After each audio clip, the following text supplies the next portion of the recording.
welcome back, Elaine, to the Zoom room for another Art of Letting Go live session. So I think today let's dive straight in. We've got about an hour. Let's dive straight into the text, not the text really. Technically, it's the manual for teachers, which is section 2 of the manual for teachers. That's entitled, it's a question. It's all the sections are questions in the manual for teachers. Who are their pupils? In other words, who are the pupils of the teachers of perfect love? Is the question that's answered today. So let's have a look at that, shall we? Mm-hmm. All right, so just share my screen. We've got, as usual, a document with the original and the alternative versions of the text. So share my screen.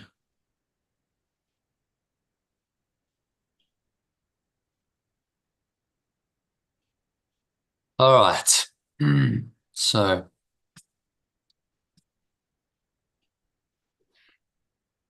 who are the pupils? Who are their pupils of the teachers of God? Is the question. Shall I read the original? Can you read the alternative? Yeah. Mm-hmm. So certain pupils have been assigned to each of God's teachers, and they will begin to look for him as soon as he has answered the call. Certain companions have been assigned to me as I teach perfect love, and they will begin to look for me as soon as I have answered the call. They were chosen for him because the form of the universal curriculum that he will teach is best for them in view of their level of understanding. They were chosen for me because the form of the universal curriculum that I will teach is best for them in view of their level of understanding. Yeah, I think this needs a bit of translation. It's been assigned to me as I teach perfect love. They will begin to look for me as soon as I answer the call. They were chosen for me because the form of the usual that I will teach it better. Yeah, okay, it's best for them in view of their level of understanding. Okay. So, the teacher, remember this is the manual for teachers. So I'm taking the teacher perspective and saying, okay, you're going to get certain students, pupils who come along who were chosen for you because their level of understanding was at a point where you could help them. And that's how it works, isn't it? I mean, think of our relationship. You came along and you were open to this. You're ready for it. Yeah. Other people, not necessarily. It doesn't fit for them. So then, they don't show up and they don't come for that reason. Yeah. So his pupils have been waiting for him, for his coming is certain. My companions have been waiting for me. You know what? I prefer students to pupils. Should we use students? Yeah. Mm-hmm. This is better. My students have been waiting for me, for my coming is certain. Again, it is only a matter of time. Again, it is only a matter of time. Once he has chosen to fulfill his role, they are ready to fulfill theirs. Once I have chosen to fulfill my role, they are ready to fulfill theirs. Time waits on his choice, but not on whom he will serve. Time waits on my choice, but not on whom I will serve. When he is ready to learn, the opportunities to teach will be provided for him. When I am ready to learn, the opportunities to teach will be provided for me. From the top, certain companions have been assigned to me. So this is certain students, set of pupils. Certain students have been assigned to me as I teach perfect love, and they will begin to look for me as soon as I have answered the call. They were chosen for me because the form of the universal curriculum that I will teach is best for them in view of their level of understanding. My students have been waiting for me, for my coming is certain. Again, it is only a matter of time. Once I have chosen to fulfill my role, they are ready to fulfill theirs. Time waits on my choice, but not on whom I will serve. When I am ready to learn, the opportunities to teach will be provided for me. So it's just talking about the assignment that will come, me as a student and then a teacher. Yeah, I mean, so let's do it by example. So I felt a calling 6 years ago, just over 6 years ago, to start this course. It started as a 6-week course and then evolved into a 1-year program. And so when I chose to listen, then a whole bunch of people started showing up to be, to receive the teachings. That's how it works. So what he's saying is when the teacher is ready, then the student appears. When the student is ready, the teacher appears. It works both ways. When the teacher is ready, the students appear. When the student is ready, the teacher appears for them. Perfectly matched. This is the genius of the Holy Spirit. Somehow it knows what each person needs and will find the appropriate teacher for them, depending on where their level of understanding is. And sometimes there's a match and sometimes there's not. I've been engagements with people and they come in and they look at it and they're like, no, this isn't interesting. Why some are interested and others not? It's all about your willingness, your readiness for change. So yeah, it's only a matter of time. Actually, everyone's going to awaken in this way at some point, but it's about when you choose for it to happen. Is it going to be now, or is it going to be at some indeterminate time in the future when I'm so-called ready? You're never going to know. Well, so you can just say I'm willing now. There's no other time. I can only be open, I'm ready and willing now, or I'm not. So I'm ready and willing now for anything to help me awaken, or no, I'm not. I'm just gonna stay stuck in my egoic self.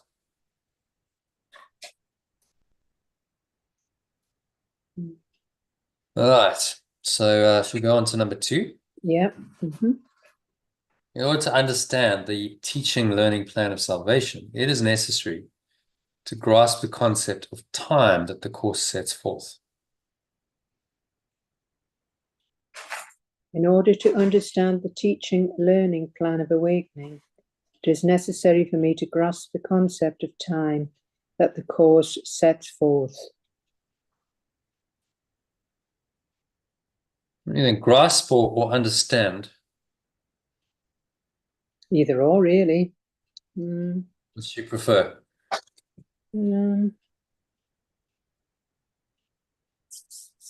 Yeah, well, I don't mind either, actually.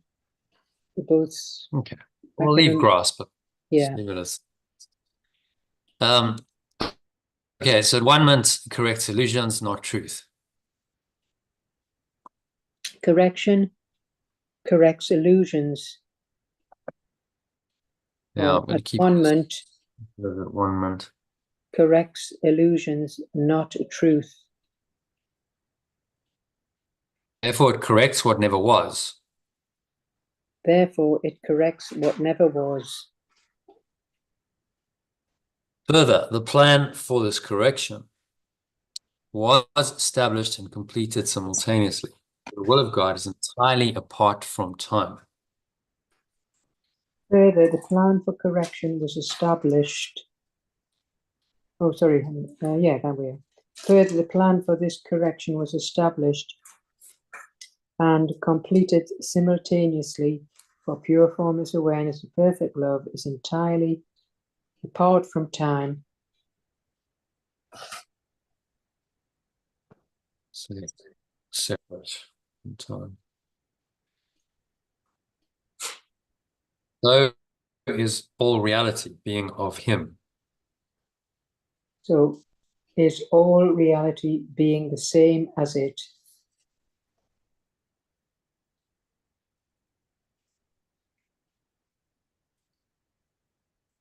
The instant the idea of separation entered the mind of God's Son, in that same instant was God's answer given. The moment the idea of separation entered the mind of pure formless awareness of perfect love's extension, pure formless awareness of perfect love's answer was given that same instant. Let's make it a bit shorter. We'll say perfect love's answer. So the moment the idea of separation entered the mind of perfect love's extension, perfect love's answer was given in that same moment. Use moment instead of instant.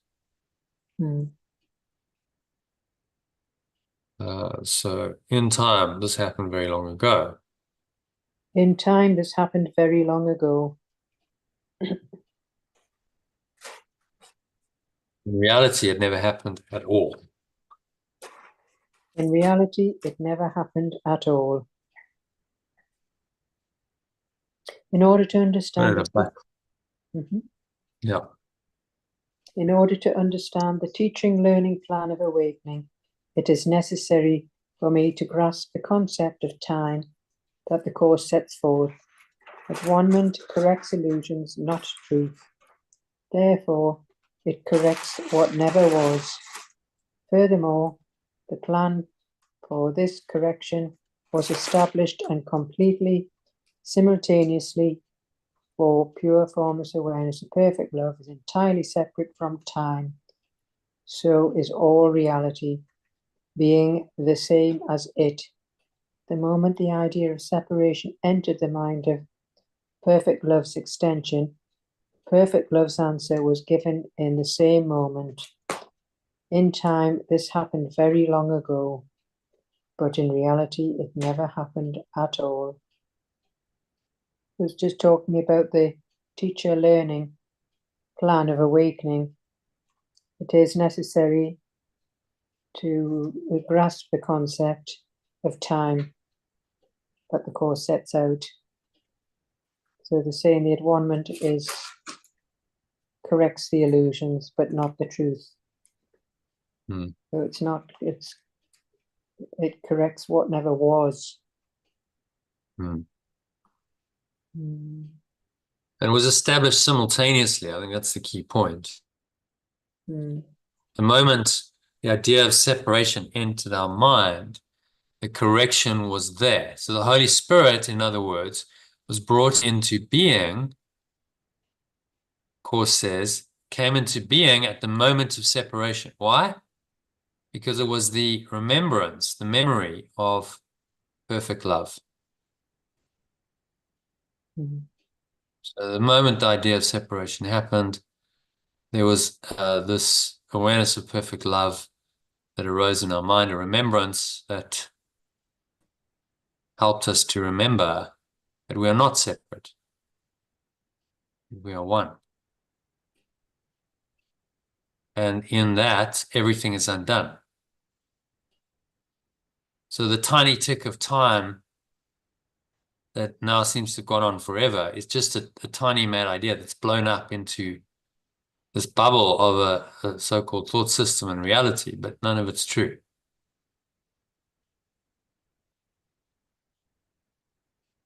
And the Holy Spirit just reminds us of that fact. So the moment that the idea of separation came into the mind, perfect oneness is the absolute truth, was also the moment that it was corrected. And what's happened, we just kind of got caught up in a state in between, which we call time, where apparently now this is going on forever in this dream world. But actually, in truth, there is no time. So we've kind of fallen through the crack of time, down the rabbit hole into the abyss of this world, where now apparently we're guilty, we're sinful.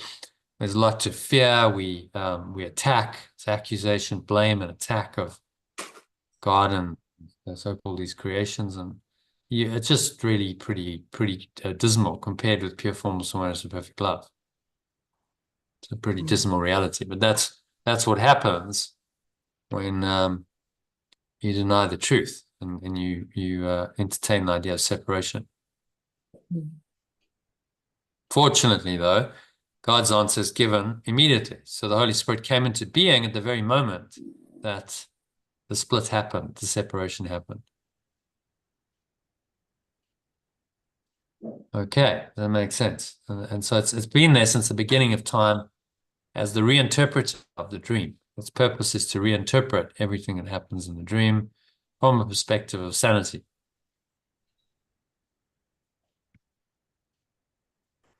All right. Any other questions on number 2, Elaine? Shall we go to number 3 then? Yeah, no, that's good. Go to number 3. Okay, the world of time is the world of illusion. The world of time is the world of illusion. What happened long ago seems to be happening now. What happened long ago seems to be happening now. Choices made long since appear to be open and yet to be made. Choices made long since appear to be open and yet to be made. Maybe not too long ago. No, we've already got long ago.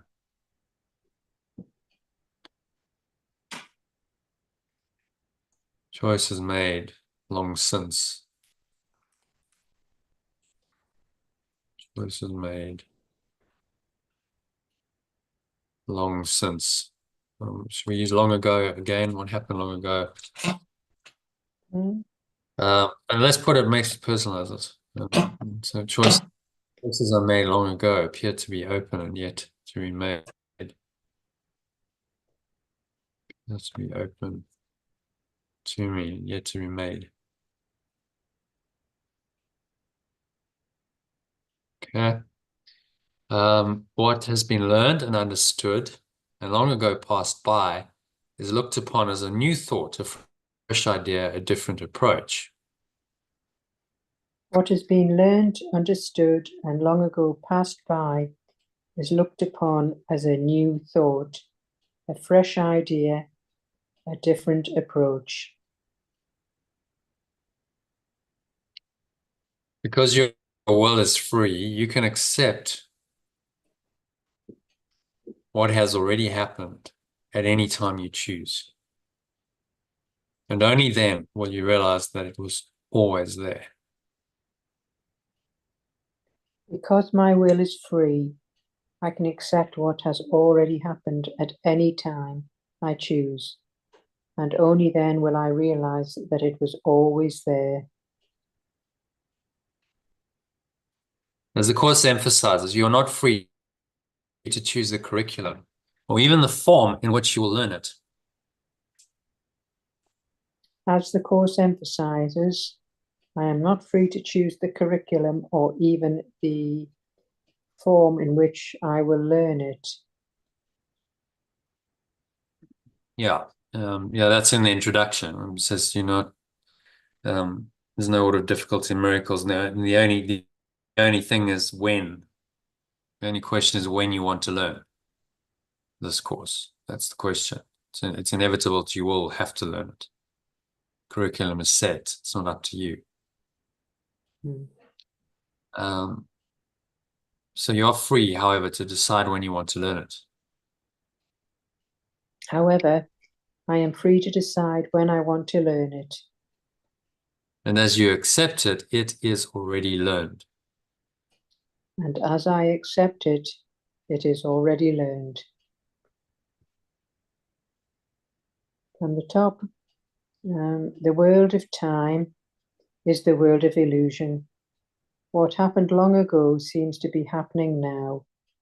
Choices I made in the past appear to be open to me and yet to be made.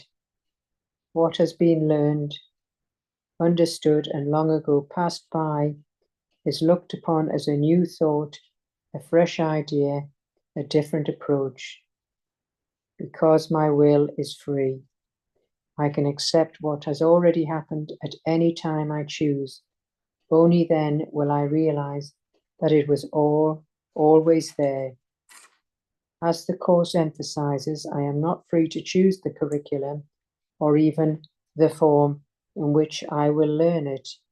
However, I am free to decide what I want to learn it. Yeah. And as I accept it, it is already learned. So it's just talking about the world of time and its illusion. And what happened a long time ago is happening now. What we've made, or choices we made in the past, seem to be open to us and yet to be made.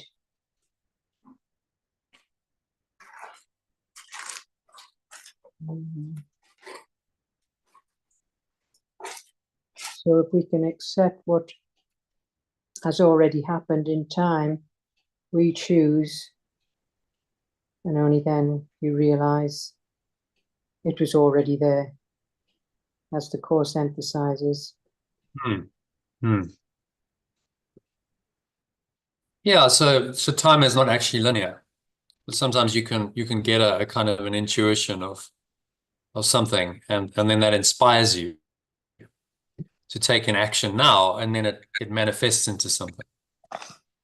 And that intuition was correct because, look at what's happened. But it's almost like you're piercing the veil of time. Intuition is piercing the veil of time, going, okay, I'm kind of looking ahead and I'm getting a feeling of what to do now because it's kind of already happened. Do you see? In the future, this is destiny. It's already happened, and now I'm getting the feeling that I need to have now to do what I need to do now for it to happen. So this is what the Course is saying, really. Then everything is predestined, even though you have an illusion of free will, because in the dream you seem to be able to make choices. You could do this, you could do that. Course says ultimately, though, it's every choice you made has already been made. It's all whatever choice you made is part of your one-man script, and it's already happened. So where then is free will? And this is a idea philosophers have grappled with for a long time. Free will versus is it all predetermined, or do we actually have free will and can we change it? On one level, it appears like we have free will and then we can change it. But on another, the level of truth and awakening, it's predestined. Whatever you chose, you were meant to choose. That was part of your path home. The ego tends to, go for free will. Say, well, I have some kind of autonomous will. And the Holy Spirit says, well, yes, you think you do, but actually it's all part of this script for your awakening. And so it's all already happened and you're just playing out the script. So, you think you have free will, but do you really? When Neo was interviewed in the Matrix movie by Morpheus, he's asked the question, so, why don't you, I can't remember exactly what he asked him, but Neo's answer was, well, I don't like the idea that I'm not in control of my life. And Morpheus says, I know exactly what you mean, but he's in an illusion. He's living in a dream world as a dream character. So he's really not in control of his life at all.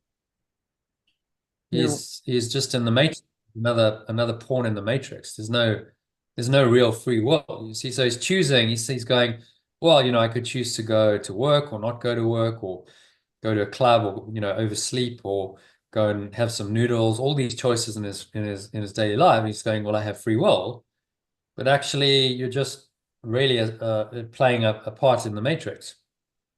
And your awakening is part of a predestined script. Everything that was meant to happen in the dream happened for his awakening. Mm. All predestined. Almost like you're watching the movie, and when you watch The Matrix, you know what's going to happen, but you'll watch it anyway because it's interesting and entertaining. Mm. You've watched it before. Yeah. It's almost like we're reliving the script of our lives. It's already been written.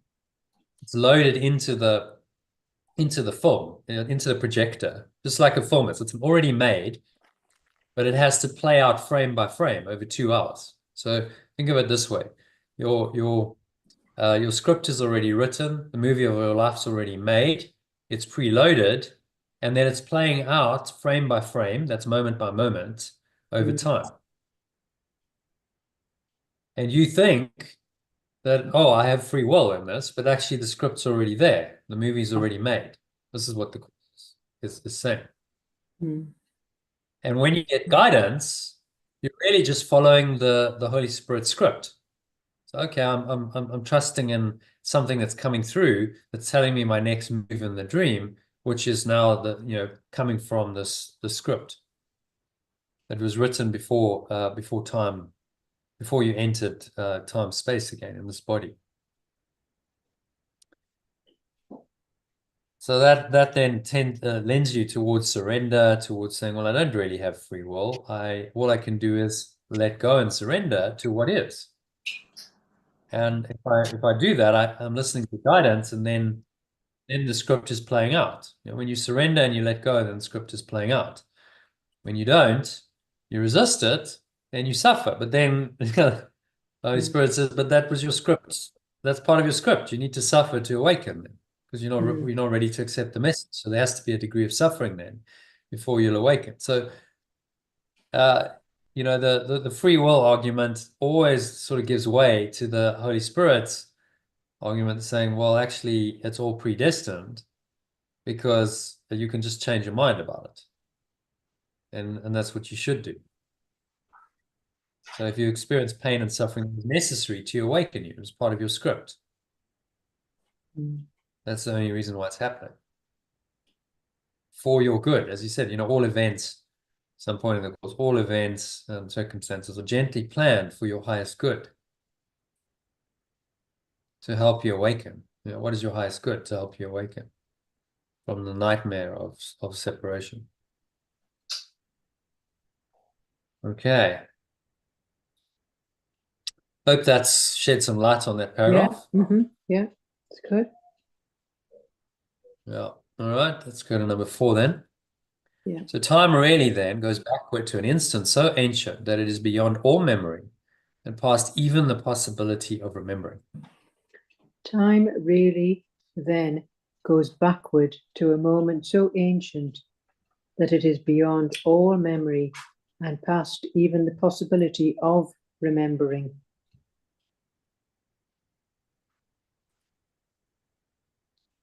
Let's see that. So I'm going to say, so time really goes backward to a moment so ancient that it's beyond all memory and past even the possibility of remembering. So that moment he's talking about is the moment of the separation, right? The first tiny mad idea of separation that entered the mind is that moment.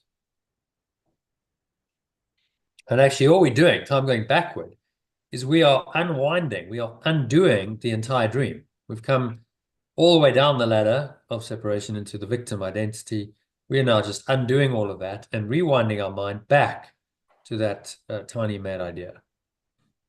And then once we're there and we see it just as a tiny mad idea without all the heavy, sinful, fearful, attacking consequences, then it's over. It's just a tiny mad idea. Okay, come on, let's carry on. Number 2. So yet, because it is an instant that is relived again and again, and still again. It seems to be now. Yeah, because it's a moment that is relived again and again, and still again, it seems to be now. And thus it is that pupil and teacher seem to come together in the present, finding each other as if they had not met before. And so it is that the student and teacher seem to come together in the present, finding each other as if they had not met before.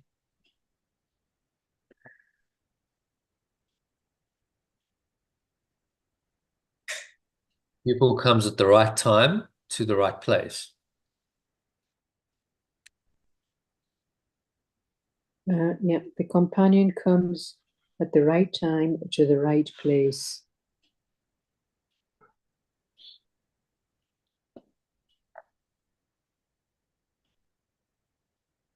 This is inevitable because he made the right choice in that ancient instant which he now relives.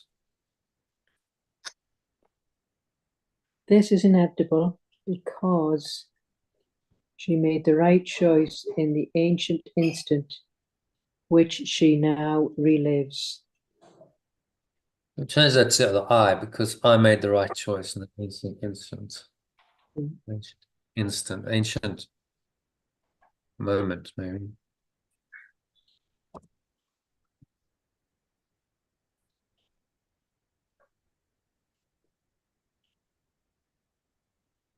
Ancient moment, which I now relive.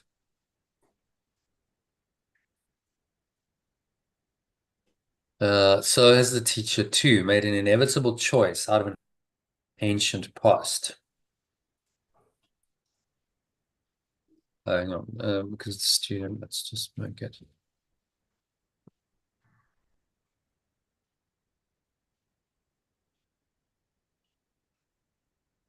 Okay, number 6. So yeah, so have I too made an inevitable choice out of an ancient past.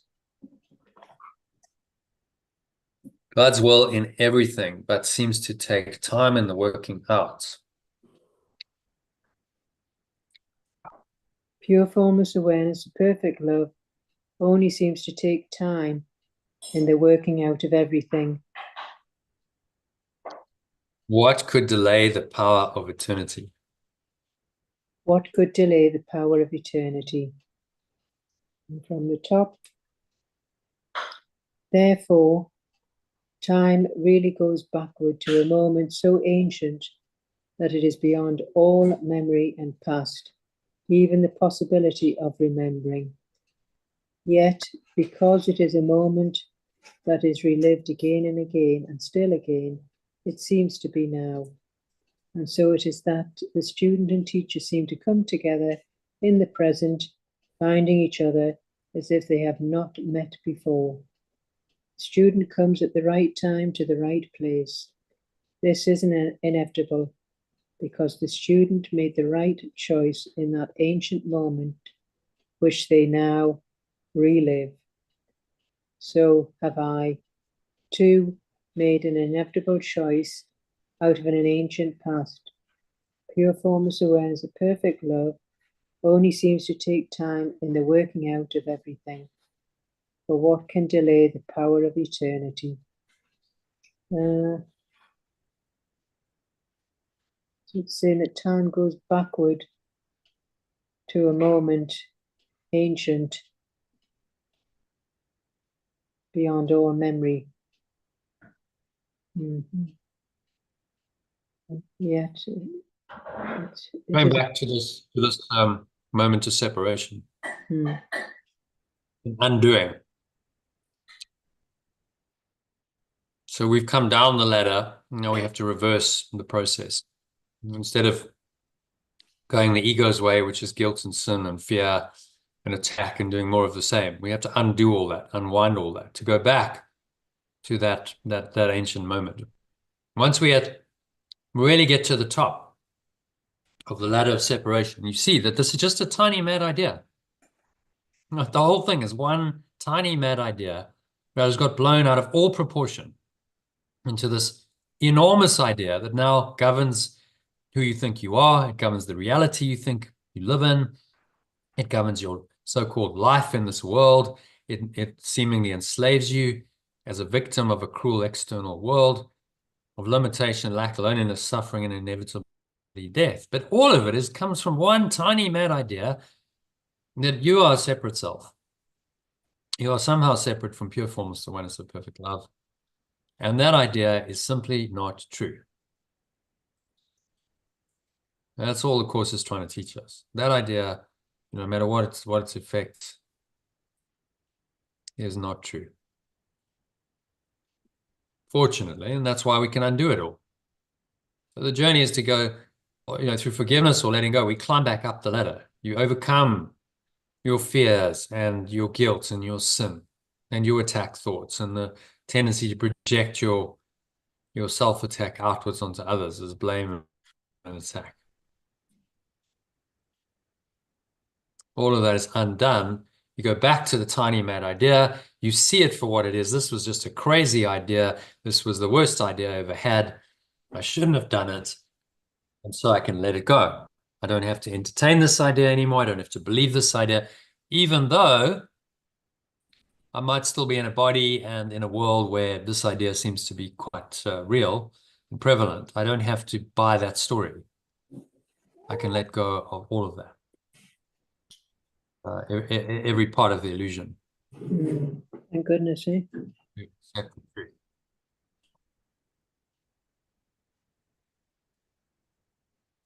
Okay. Anything else in that paragraph that he's saying you want to comment on? Yeah, just interesting. It, yeah, kind of sort of relates. Yeah. They come to the right time at the right place. There's this kind Yeah, it of relates. synchronicity Yeah. that happens. So I'll give you an example. A guy called Paulo Coelho, who wrote The Alchemist as his first book, and then yes, it's a very famous author. So he had this vision of someone, a teacher, just kind of out of the blue. And he saw him and he was like, well, what was that? Not in the physical, but he was like, okay. What was that? And the teacher had done something like, beckon him, call him. And then a few months later, he actually met the person. He was like, I know you. I saw you in my vision. And that was his teacher who put him on the spiritual path. And that's why he wrote The Alchemist. So it was meant to happen. He had a precursor vision of it, and then a few months later he meets him, and that was his teacher. It was allocated for him. He was the student. The teacher was ready. The student was ready, and then the meeting happens, and then what came out of it was an amazing book, a series of books, and he wrote some amazing books. But The Alchemist is probably his finest work because of the message.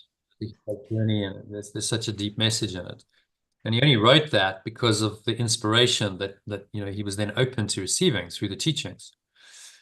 So behind all these often stories of, you say, Paulo Coelho, how did he do it? There was a whole spiritual journey, and usually that involves teachers. If you recall in the hero's journey, perhaps I'll just show you that briefly. The classic journey diagram, there we are. One version of it anyway. But there's always a mentor, right? So there's helpers, there's mentors, there's guides on the path, and in all these stories, Paulo Coelho's story in movies, you see these mentors showing up, don't you? Someone comes in and says, "Okay, I'll help you. I'll take you by the hand. I'll give you to put the hero or her on his or her path, and help him make the right choice." In the Matrix, it was Morpheus literally calling Neo and saying, "Okay, go left, go right. This is how you get out of the matrix. This is how you get out of the maze. And he's scuttling around. That was symbolic of, okay, he's trying to escape from this prison, which is a maze. And he's literally following the guidance. Okay, go left, go right, go out the window. And then you remember, he doesn't listen. He goes out the window, but he can't get to the scaffolding because he's too scared. Yeah, I remember that. He can't follow the guidance because he's too fearful, and so he gets taken into custody instead. And the ego gets him temporarily. So he refuses the call to adventure, refusal of the call, and then he actually meets the mentor. He goes and he meets Morpheus, and then he crosses the threshold when he takes the red pill rather than the blue pill. So a classic, in that Matrix story, you see really a classic of this playing out. You see him in the ordinary world. To start with, he's at his computer. He's searching. He's fallen asleep. There's a call to adventure. Knock on the door. Follow the white rabbit. The person whose computer says he doesn't know what's going on, but he follows it, and he goes down, literally down the rabbit hole into the dungeon, and he meets Trinity. And then Morpheus calls him, so he meets him virtually, refuses the call, but then listens the next time. He's literally getting called. He's getting phone calls, and then meets the mentor, and then makes the final decision to take the red pill rather than the blue pill, and crosses the threshold into the next phase, where he does his training on the Nebuchadnezzar, where there's various tests and trials and challenges he's got to pass. That's his training. There's allies. Some of the crew are for him, and there's an enemy. So there's one guy who's set against him. Classic hero's journey. And then he's got to go through this approaching the inner cave through his training to the ordeal where he finally has to face one of the agents, and he does that and overcomes it, and then seizes the reward of he's awoken. He's now the one, and he can fly. And then he, the final scene is he's back in the matrix. He comes back home, returns with the elixir, and he says to the architect of the matrix on the phone, I'm going to show these people what you don't want them to see. I'm going to show them a world without borders and boundaries and rules and controls, and without you, because I know what that world can look like. Classic hero's journey. Anyway, so that's just a slight aside on quite sure how we went down that rabbit hole, but interesting nevertheless. Okay, so yeah, we were talking about the hero's journey and how student and teacher meet each other, and that's kind of synchronistic. It's meant to happen for both of them. It feels right. The student and the teacher are meant to meet at that time and engage in the student-teaching relationship until the student no longer needs the teacher, which should actually be the teacher's ultimate goal. That you don't need me anymore because it's your own internal teacher, the Holy Spirit, that's taken over, and you don't really need guidance from me anymore. But there's a process to get there. So sometimes these teaching learning relationships can last for years.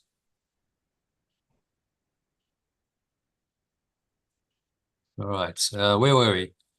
I lost my have we done number 4? Yeah, we did. Yes. Yeah. Happy with that? Yeah. Oh yes. Very clear. I'm just looking at it wholly because of that purpose. What's happening? Oh, that's 2.5. Yeah, okay. So when people and teacher come together, a teaching learning situation begins. When Make that student. When a student? No. When student? No, I think you can leave it as when student, Yeah. Student as a category and teacher come together. Yeah. When student and teacher come together, a teaching learning situation begins. Well, the teacher is not really the one who does the teaching.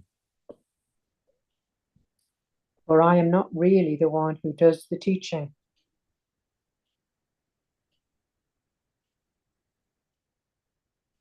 God's teacher speaks to any two who join together for learning purposes.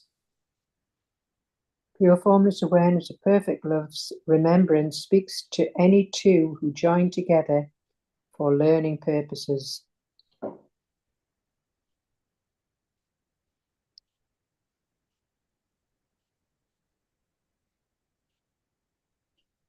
And the relationship is holy because of that purpose. And God has promised to send his spirit into any holy relationship. The relationship is wholly aware because of that purpose, and pure formless awareness of perfect love has promised to give its awareness to any wholly aware relationship. We'll change it to the holy relationship is the innocent relationship. Innocent.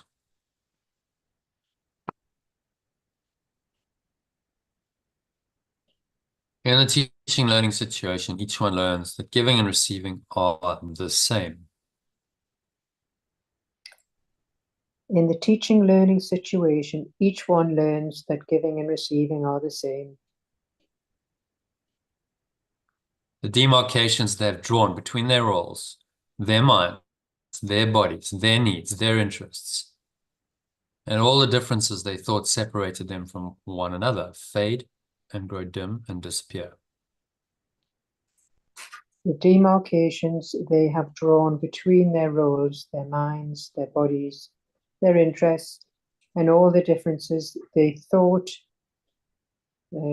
separated them from one another fade, grow dim, and disappear.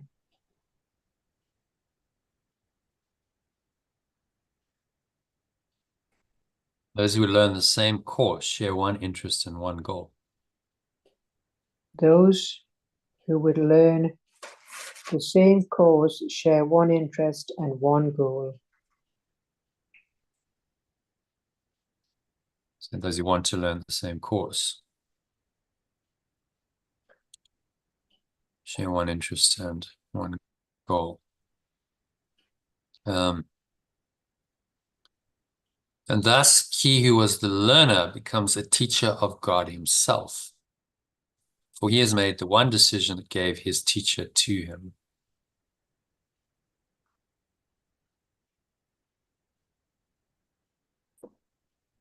So, where are we? 8. Yeah. And so he who has the learner, who was the learner, becomes a teacher of pure formless awareness of perfect love himself, for he has made the one decision that gave his teacher to him. Let's say, so they who were, so we remove the gender. So they who were the learner become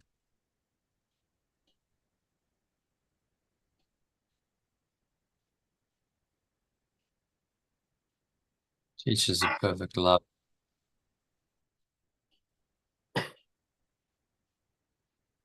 Himself.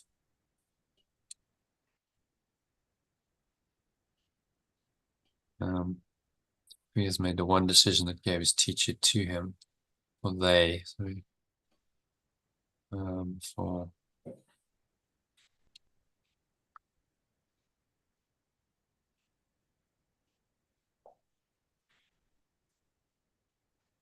the one decision that gave their teacher to them. Okay, last one. He has seen in another person the same interest as his own. He has seen in another person the same interest as his own. From the top, when student and teacher come together, teaching learning situation begins. For I am not really the one who does the teaching.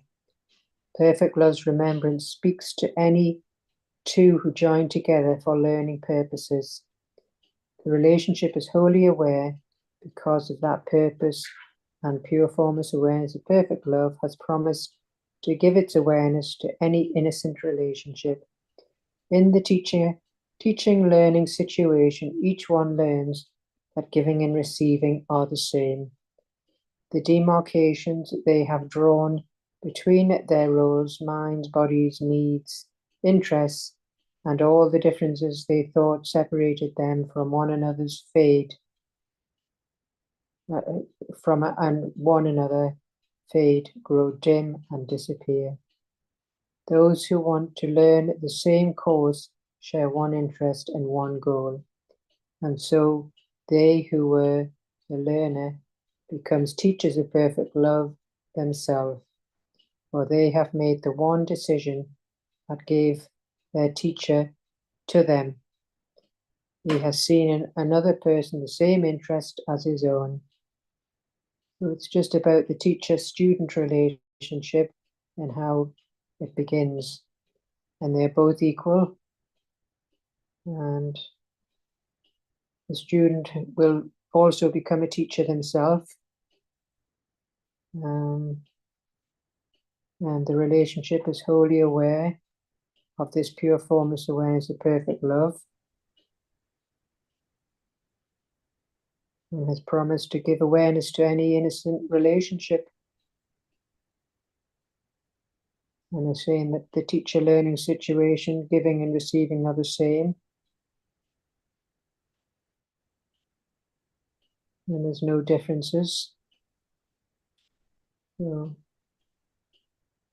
Yeah, so ultimately the learner becomes the teacher, and they merge as one. The true teacher's goal should be to make to not remain as the teacher forever in some kind of superior position. It should be to bring the student into the same awareness as the teacher has, and they join as one. Teacher and student blend as one awareness and become one. So there's no hierarchy. There's no, oh, you're on a lower level. Egoic teaching, that's the way it is. I always need to be superior. I remember once going to, I think I shared it with you. I went to a workshop. The teacher was with the badge on. Egoic, and I questioned him, and he just said, "Zip it." I don't want to hear it. Zip it. Like, hang on. So where's the, what is this? Some kind of hierarchical control system? Like you're in charge and no one can question. Any authentic teacher is going to say, yeah, welcome any question. No problem. I'll answer because I got nothing to hide. I'm not trying to defend anything. I'll just speak the truth. Anyone who says zip it is like, okay, well, that's just ego clearly defending itself. Yeah. Was he the one with the badge on, with the master? He had a badge on his top. Yeah, he had saying master teacher. Yes, I remember. Yeah, it's a bit bizarre. Well, we kind of can see you're the teacher because you're standing in front of the room teaching. I don't know why you need to say master teacher, and you have all these all these people who show up because they past course graduates, and they kind of, I mean, it was weird. It was like this almost military style academy thing. So they all line up and they're very rigid and they're formal and they all line up, and there's like, I mean, there were literally about 20 of them, all like minions following the master teachers, like a cult kind of doing his it was weird. It really was very very kind of cultish.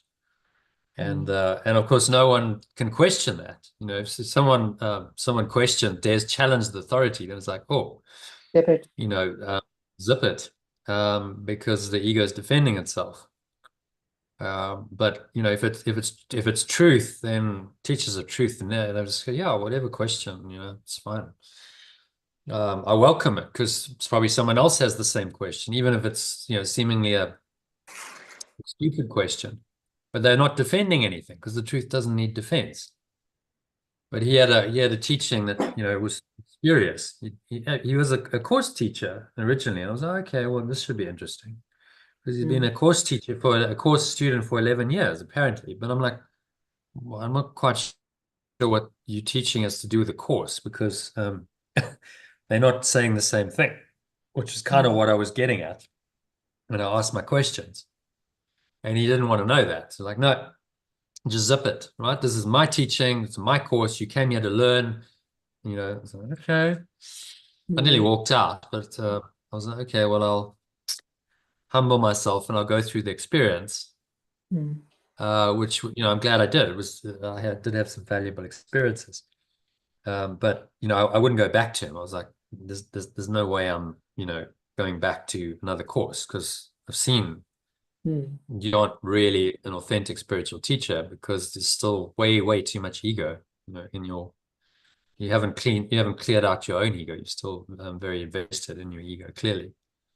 So if I want to let go of my ego, I need someone who's done that, ideally, to a higher degree than I have, to teach me. But yeah, so in terms of teaching, learning, you know, you want to find a teacher who matches. There's a resonance with them, and connection, and there's a kind of knowing, like when it's meant to be, it's meant to be. You know, you just connect, and it's like, okay, this feels right. It feels comfortable.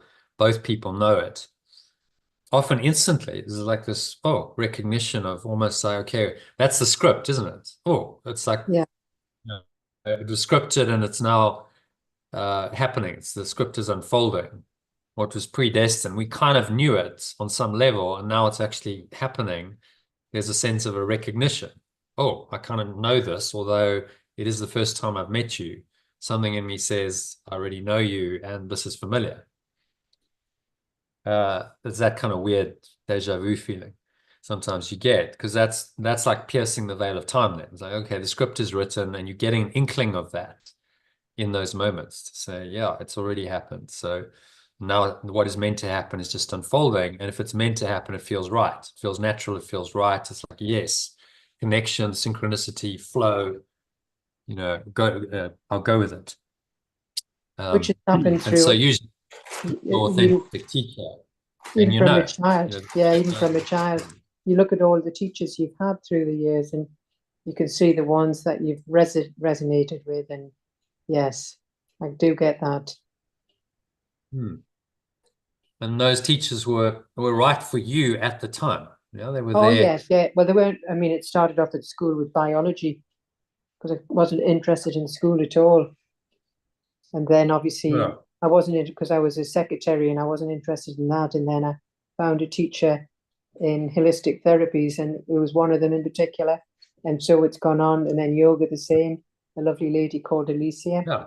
Worked with her for Yeah. 8 years, and so and so. And then yourself. And so, yes, Yeah. it's very, I completely get that paragraph. Yeah. Mm. Experientially, and you know, and that's how you learn. Without the teachers, as he said in the introduction, without the teachers of God, the plan of awakening wouldn't happen. They are the ones in the world who shine the light. They are the channels for the light to come into the world and help others find the same light. And then those others become teachers in their own right. They've really learned their lessons, and they become teachers of the same light. And then the light grows and spreads and gets stronger in the world. And without those teachers who are committed to teaching the truth, where would we be? Imagine if we didn't have the great spiritual teachings of the Buddha, Yeshua, Well, yeah, the great masters. totally mad. Yeah.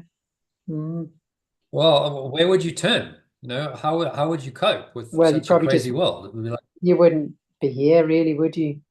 If you were spiritually inclined, if you had no sort of, yeah. well, But God you or cope then whatever. in dysfunctional ways. Then you do things like Well, yeah, self-medicate, alcohol, well, of course, drugs, yes, yeah, of course. distractions, whatever that may be, you know, shopping, internet surfing, porn, sex, and so on, to try Holidays, yeah. and then you get all the dysfunctions, because you know there's the stress, and no one's teaching you how to handle it, and how to let go. And only the, you know, the great spiritual teachers and masters have taught us to do this. The teachings are there, the wisdom is there, the practices are there, carried down over thousands of years by generations of spiritual teachers who passed it, you know, from one teacher to another in a line of teacher and student. And you know, the knowledge gets passed down that way, and that's quite sacred because that's like the chain of at-one-ment happening in time. I had an experience once where I connected with a guy, totally like random, synchronistic, in a print shop next to the yoga studio I was going to, and we got chatting, and you know, he quickly discovered that I was still playing squash at the time. I'd been a pro squash player, and that I was into breathing. You know, I'd said I don't know quite how we got there, but in 5 minutes we were talking about breathing, and you know, I said, well, yeah, actually, I've learned to breathe through my nose while I'm, you know, training and playing. He said, oh, well, you know, fantastic. I'm inviting you to my house, and come along, and you know, and I'll teach you everything I know for free. Now that's an example of student teacher. Like, okay, like why did I meet that guy? And it was interesting because he was only once at that shop. He normally went to another print shop, but that print shop Was meant at to that be. point in time was closed. It had power outage or something. So he had to come to this other one once to get some printing done. And there I am just at the same time getting some lamination or something done of a flyer. And, you know, then there's a connection. Now, that's not random. That was meant to be. He was, as it turned out, so I go to his house that Saturday. And I was quite like, oh, you know, actually quite excited about this because like he's going to teach me these secrets of breath work. And then we're doing this breath work, breath holding, and then so we do one set is the of what I now call power breathing, and then he says, okay, we're going to do something called Kriya Yoga, and you know, this is how it works. And I said, oh, is that the same Kriya Yoga as Yogananda talks about in his book, in his autobiography? He said, you know about Yogananda? I said, yes, I've read his autobiography, and I was very interested in Kriya Yoga, but I didn't know how to do it. There was no, you know, oh, here's how to do Kriya. It just talked about how amazing the technique was. I'm like, well, I'd probably have to go to India or something to learn this. But there was that, you know, that knowledge and that intention. And then a few years after reading the book, I meet this guy totally randomly, apparently, out of the blue in this print shop. And he is probably the only person in the entire country who can teach me the authentic Kriya Yoga, because it's a pretty kind of niche thing, right? So he was taught by his teacher, a guy called Manny Fingo, who had gone into California and had been taught by Paramahansa Yogananda himself. And Yogananda had taken the Kriya from India. He'd been taught by his guru, who was Sri Mukteswar, who in turn had another guru called Lahiri Messiah, who got it from an unascended master called Mahavatar Babaji, who knocks around the Himalayas in different form. And he's been doing that for about 2,000 years, apparently. Like, doesn't die. It's called the Deathless Master of the Himalayas. You know, he's just he goes into any body he wants. He could be a little boy, he could be an old man, he could even be a goat if he wanted to. And you know, gave these teachings to this guy. I think it was the late 1800s, Lahiri Messiah. He got lost in the Himalayas one day. I think he was herding goats or something. He got lost, and then, you know, found this this unascended master in a cave, and he taught him the secrets of Kriya. And then, like, you know, centuries later, in a print shop in a big city, there I meet the guy who can give me that knowledge. That's not random, is it? That's like there's some kind of divine design there, because I want ready for it. And then he was like, okay, I recognize you like the student I've been waiting for. You know, the kind of my protege, I'm going to teach you everything I know, because he was then in his late 70s, because he's not going to live forever, is he? He's got to pass on his knowledge. That's how it goes. It's experiential, practical. You know, it's not book knowledge. It's like, hey, here's how this technique works. You got to practice it. So is it And similar? then I went. Mm-hmm. Mhm. Yeah, I just wondered if it was like Kundalini yoga, the breathing that they do in that, the kriyas that they do in that. Is it similar to that? Yeah, I mean they all have similarities. It's Yeah, it's really yeah. it's a long breath hold. The essence Oh, of the it is long breath, right. three long breath holds where you hold your breath for as long as you can manage. And then I just pushed that. I was like, okay, well, I'll just see where I can take this. Mm, And he said to me, well, probably more than 3 minutes is not a good idea because I don't yeah. think he'd ever done more than three. No, no. So I just kept going. Every morning I do it pretty religiously. I was like, hey, this is my practice. I'm gonna do first thing I'm gonna do this Kriya yoga. And it was pretty hectic. I mean, you're holding your breath for it gets intense, Oh, yeah, and yeah, it took yeah. me quite a few months, but eventually I kind of broke through into another level where probably after about 6 months I could hold my breath and it just wasn't a stress. Mm, I wasn't feeling stressed anymore, and I could mm. do that for half an hour. Wow. Uh, and people go, it's impossible. Well, no, it's not because I've done it, and I actually do it every day now when I'm Right. meditating. It's just you got so used to the habit of breathing that your system is so wired to that when you don't do it, it gets very stressed because like, oh, but Yeah. actually you can teach yourself how to work without breath. You don't need it. There's other sources of energy in your body which are internal. So the Kundalini energy they talk about at the base of the spine. Yeah. I believe this by breath holding, you awaken that and you actually raise it up into the crown. And so that feeds your brain. That's my theory. I can't say for sure. That's just a theory. And they don't really Yeah. do scientific studies on this. And you may get a Like, awakening experience from that, maybe. yeah, and then in that when the Kundalini energy rises into the head, in a controlled way, it can be dangerous if it's too sudden and uncontrolled. But it gives you a kind of samadhi-like experience, very peaceful, very Mm, blissful. You can have insights, visions. You can go into very deep states of meditation, mm, which is kind of the point. And so the technique is really designed to do that. But you've got to practice it to get the experience. So I mm, wouldn't have got any of that if I hadn't met this guy randomly, so-called randomly, in a print shop. And that was clearly like a predestined meeting. Because he was the one person. There was one other guy that he did some stuff with.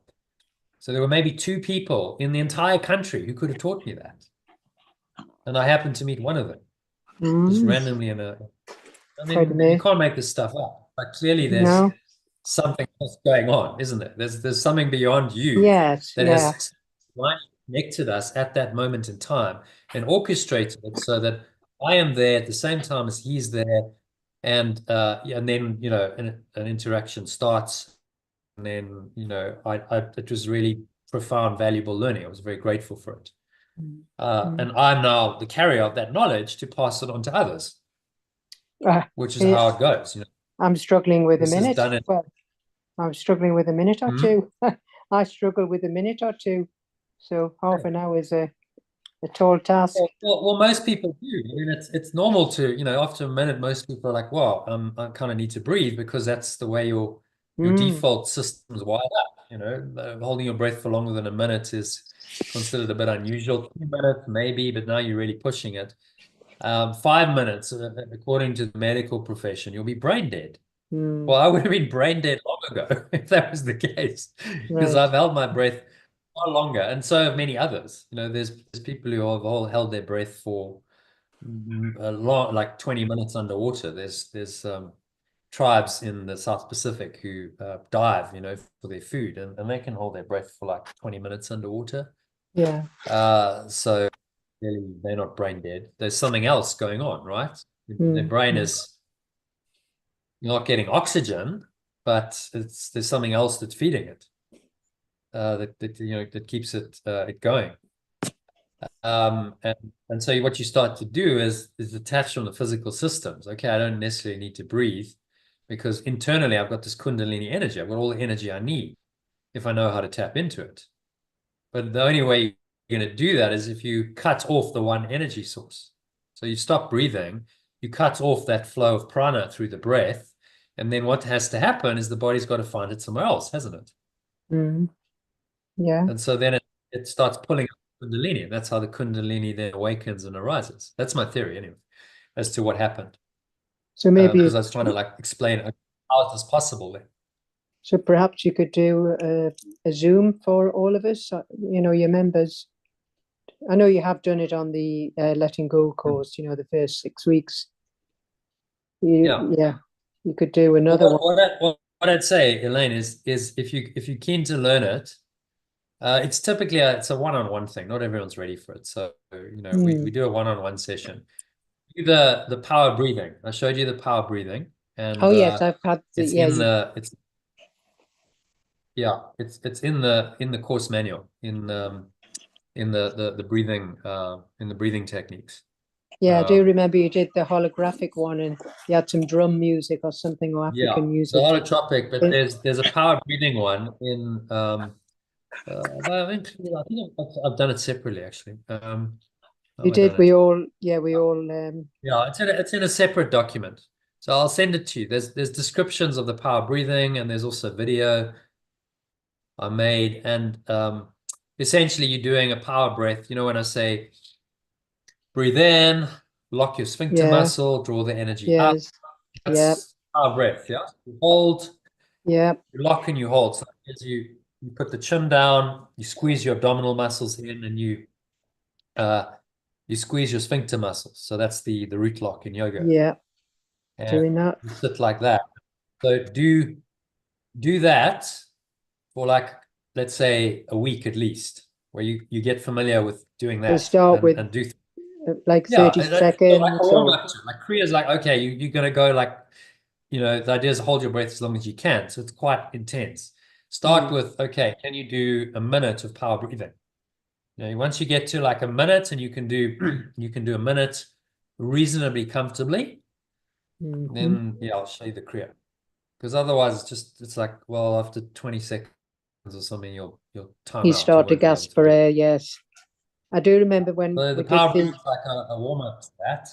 Go, okay, I'll get myself into it this way. And if someone really is keen to learn the technique, and I say, look, do the power breathing for at least a couple of weeks, and then I'll extend it. And then it's just a matter of, okay, well, I'm going to practice the Kriya, and I'm gonna extend the power breath for longer. It's a bit like and then the Dutch guy, what's his name? Hoffman method, the Hoffman method. Yeah. He does all of that stuff, doesn't he? Yeah, where there's one, it's like, and then you do one long breath hold, and you hold the breath for as long as possible. So what happens when you hold the breath for a long time is very interesting physiologically. I think the Kundalini energy gets activated, starts arising up the spine, because you need energy in the brain. That's the one thing that happened. The other thing is that you get calmer, quieter. There's a sense of a peace, a serenity comes in. You also, does it help your immunity? Go into a low oxygen state. Yeah. So it's very interesting. So the theory behind it is that in a low oxygen environment, which it is, so your blood oxygen levels drop down to the same kind of level as in your womb, when you were in the womb. Yeah. That's where stem cells grew, right? In the womb, it's all about stem cells, and these stem cells go to whatever body parts and organs and so on. So stem cells can only grow in a low oxygen environment because of that, original experience. In the womb, we only have like 2-3% oxygen coming through the umbilical cord from the mother. Mm-hmm. The idea is when you hold your breath, you mimic that and you actually activate stem cells to produce, and they can also then travel around the body. So Mm. now you've got this really rejuvenative healing effect that's happening in this low oxygen environment. But you can only do that when you hold your breath. If you're just breathing normally all the time, the conditions are not right for the stem cells to To do that activate. and reproduce. Mm-hmm. Mm-hmm. Yeah, so essentially what you're doing when you breath hold, you are doing stem cell therapy on yourself, which is now, one of the cutting edge therapies in medical science. They're looking at stem cells and going, wow, these things are amazing. Mm-hmm. You inject stem cells into any body part that needs it, and suddenly things rejuvenate, and they're using it in, to heal injuries and so on. It's very expensive. Mm. Well, you Oh, can yes, I've heard duplicate of it. all of that for if you're just willing to hold your breath.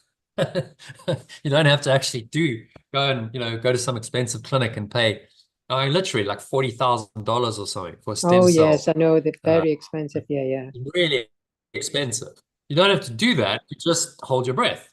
Just to have the discipline to hold your breath and get into these low oxygen states. And it's uncomfortable to start with, but Yeah, I remember. once you get into it, you can break through. I broke through a barrier and it was like, then it wasn't uncomfortable anymore. But it took me about 6 months Mm. to get there of Mm-hmm. quite, disciplined practice. Now, I meditate and I can just hold my breath and I'm not even noticing I'm holding my breath. I'm not stressed. I'm just kind of lying there or sitting there and it's fine. Mm.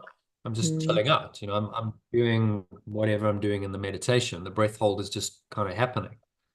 But it did take me a lot of practice to get there.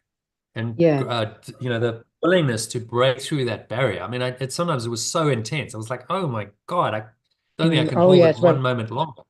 yes, I've been Excruciating. there. Mm-hmm. I took it to that point, and then it was like, okay, now, and I just kept pushing it every day. I was like, okay, well, let me push into that and see if I can do 5 seconds longer today. And Mm. eventually it was like, okay, suddenly the stress goes away. And it wasn't like, oh, now I've got to count and, stress. It just sort of all that stressing and straining and striving just went away.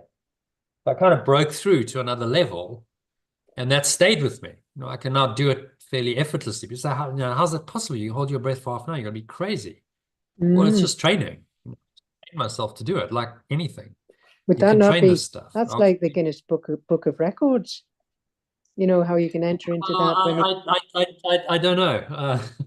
I'm not really interested in records and stuff. no, no, yeah, Uh, but it's, yeah, and I because I, haven't done it underwater because that's just then you lose the purpose. I did once go underwater. I was like, okay, let me just see. And I couldn't stay down. I needed a weight probably, a brick or something to hold on to. mm, But it just kind of felt wrong. I was like, no, what am I doing this for? It's not about this.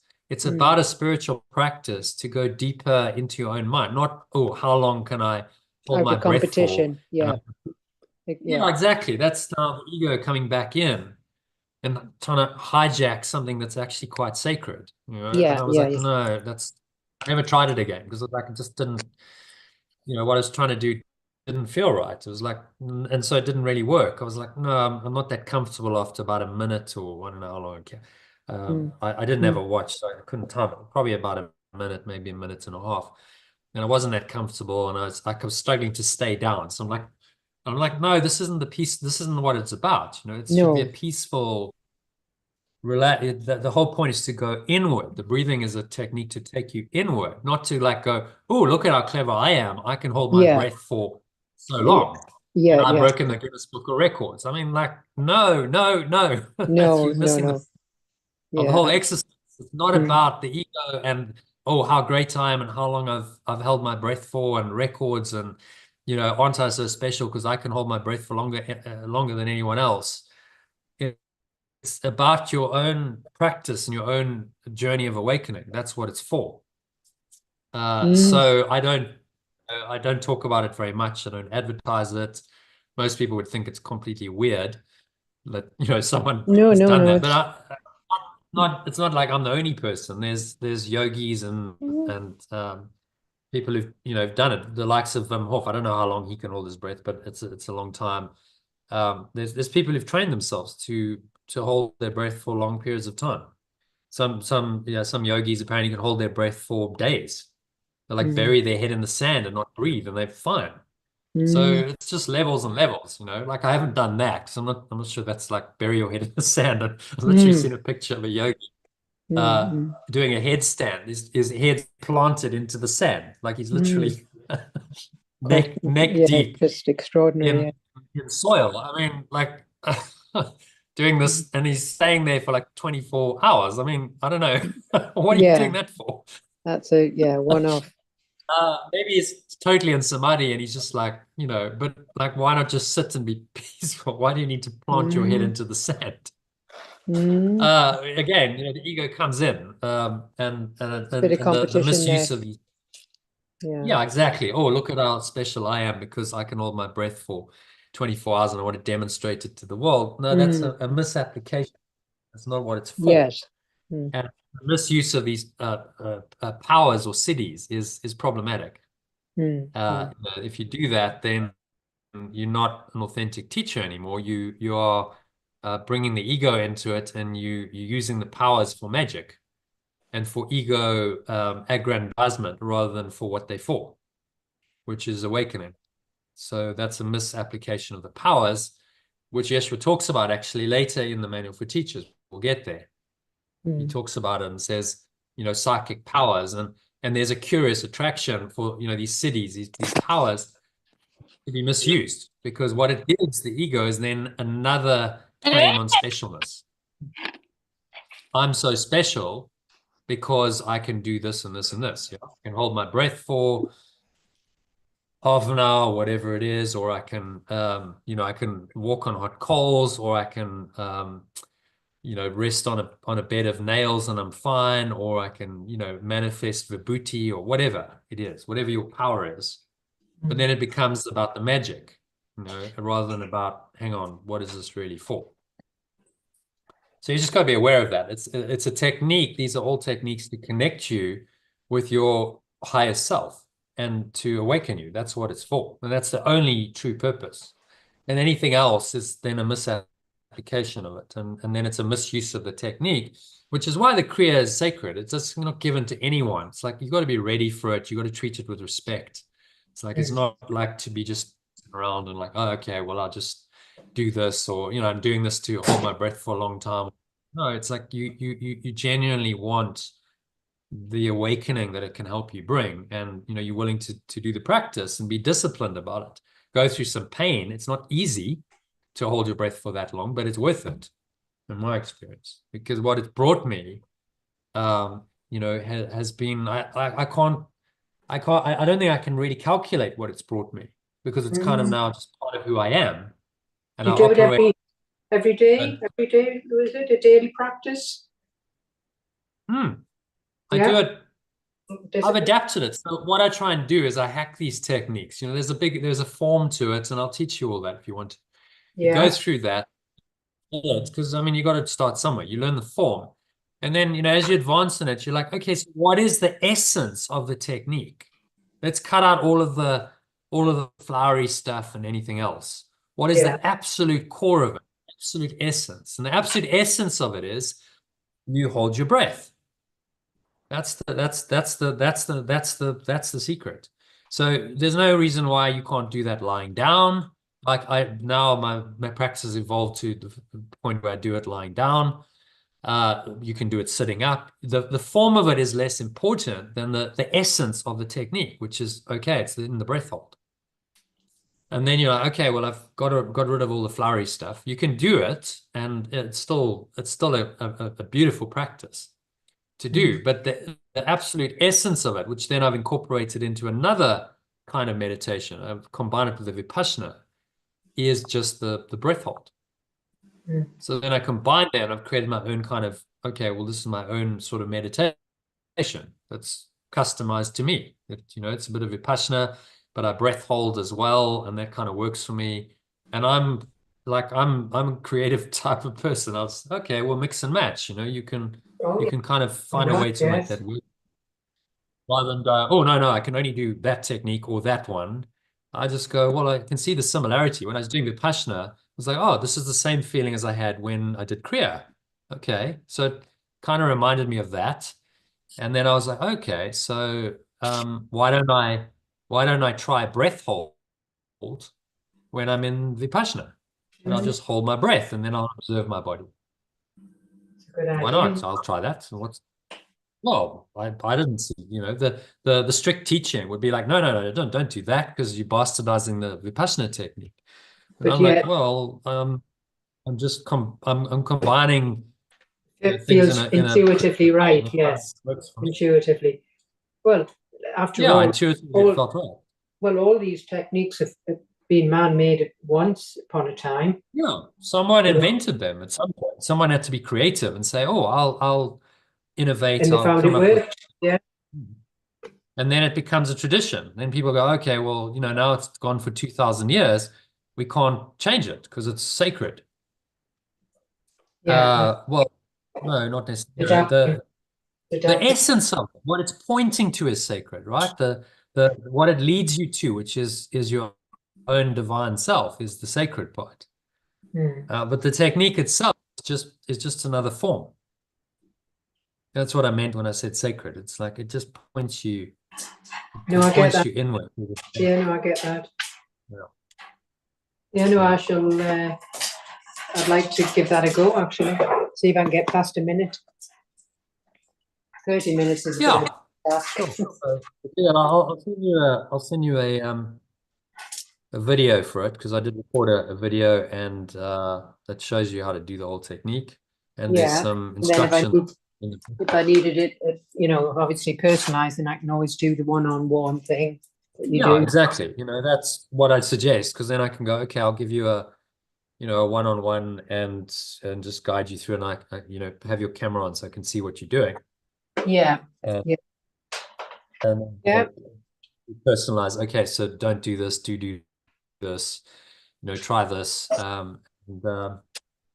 It's one of the most powerful things I've done. The Kriya was really, really, as I said, it's become part of my life in a way that's just integrated now because I do it every day. I do a long breath hold.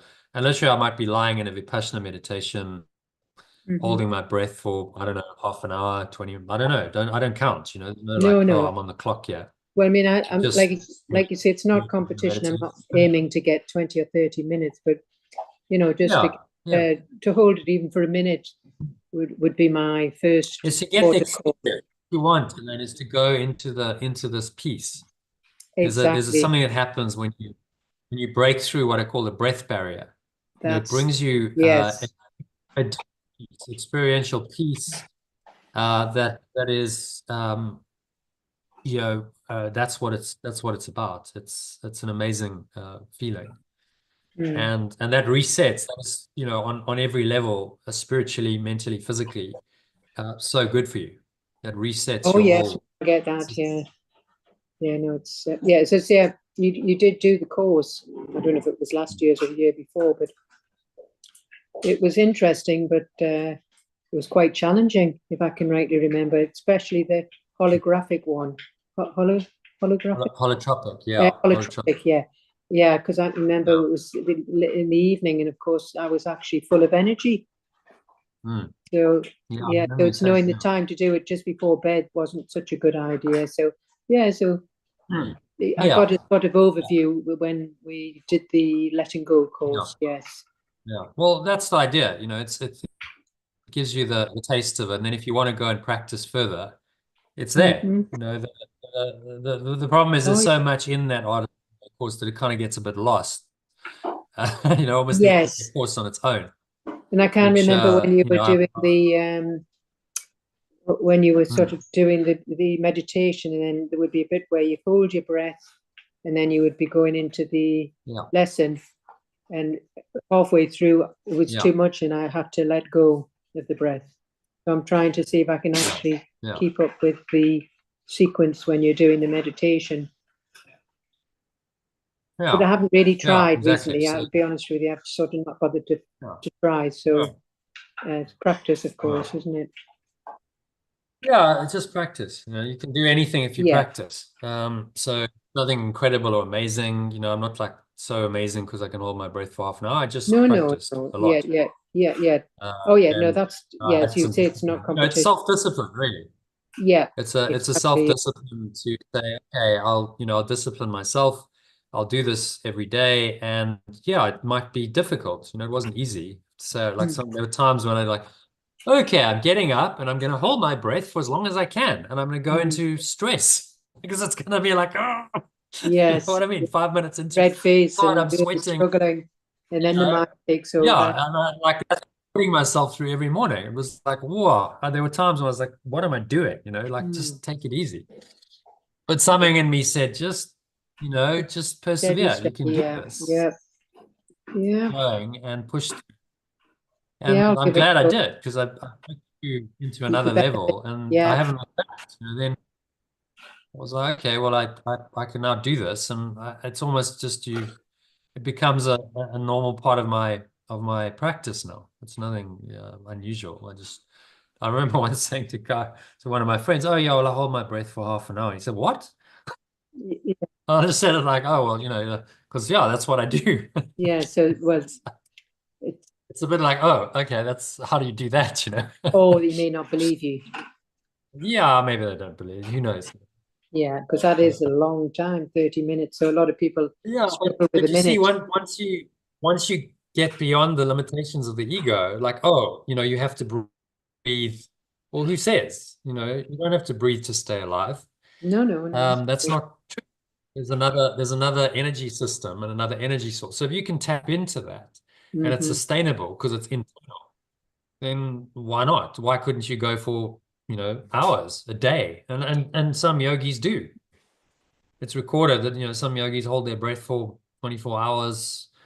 There's no problem because they just tapping into Kundalini and they're sitting there in Samadhi and it's fine.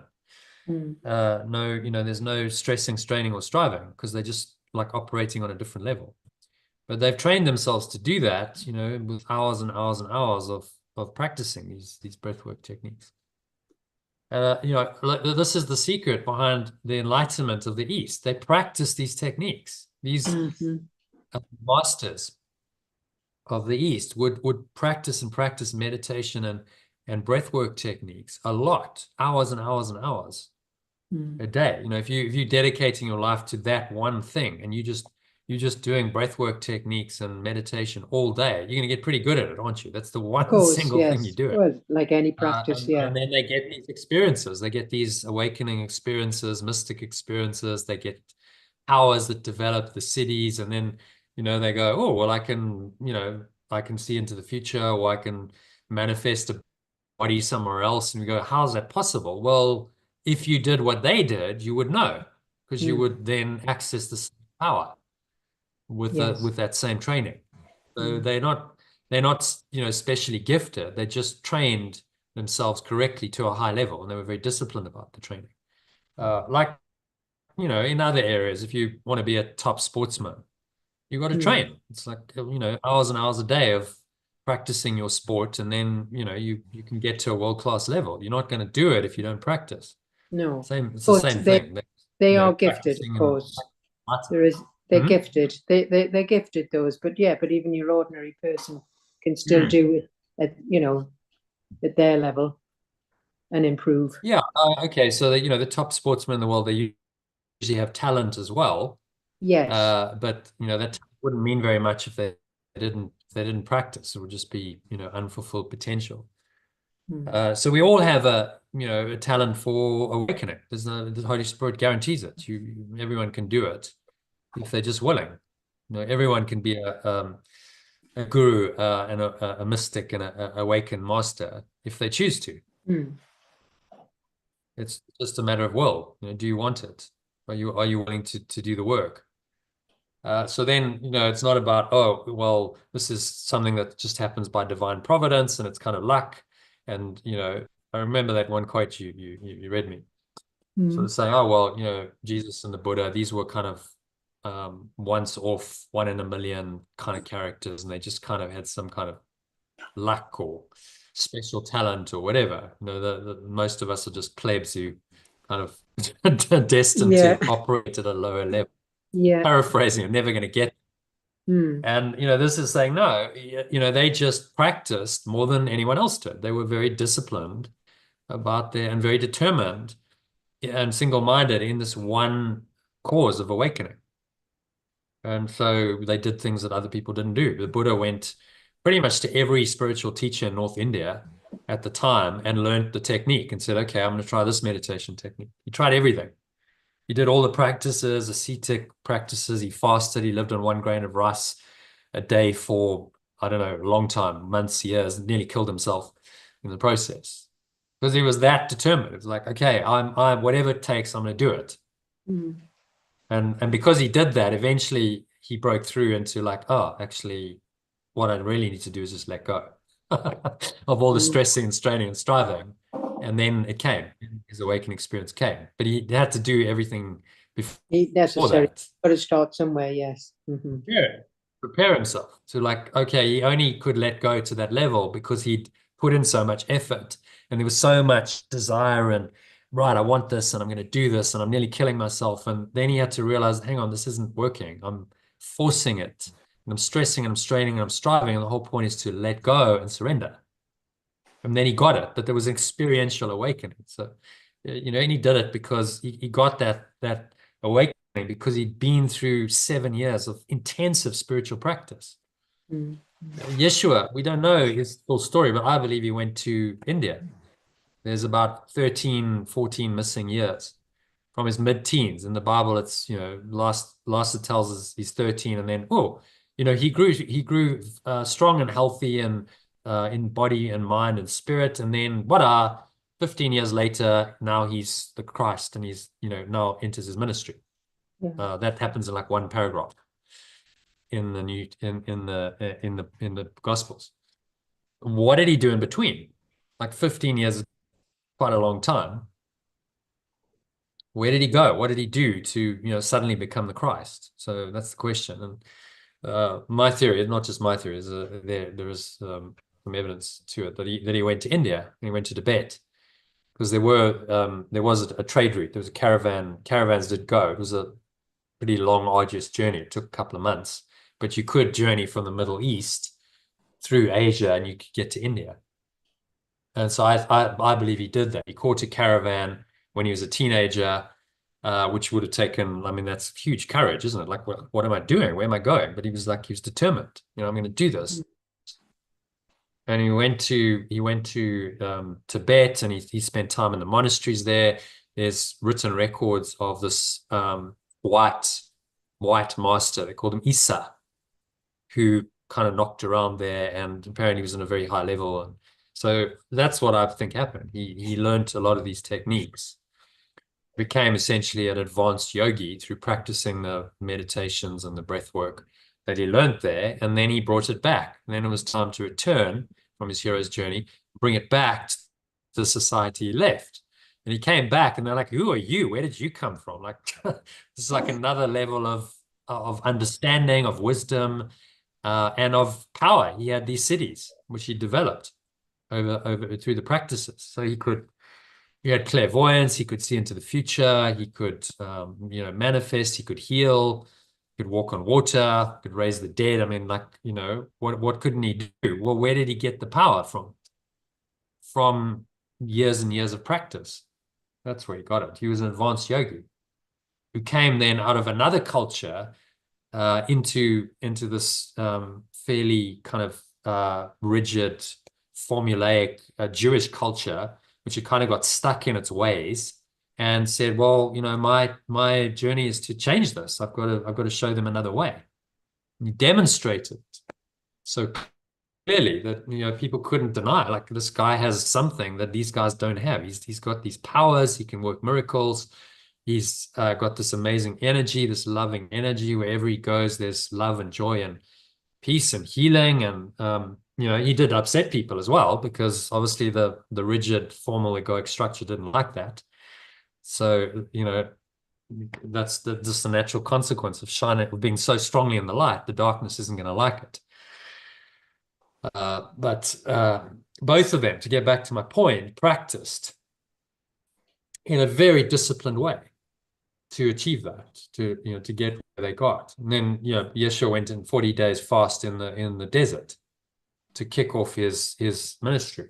Oh, okay, so that's just, it's just recorded. And then he had this whole experience where he confronted the devil. So he was confronting his ego, and he overcame it.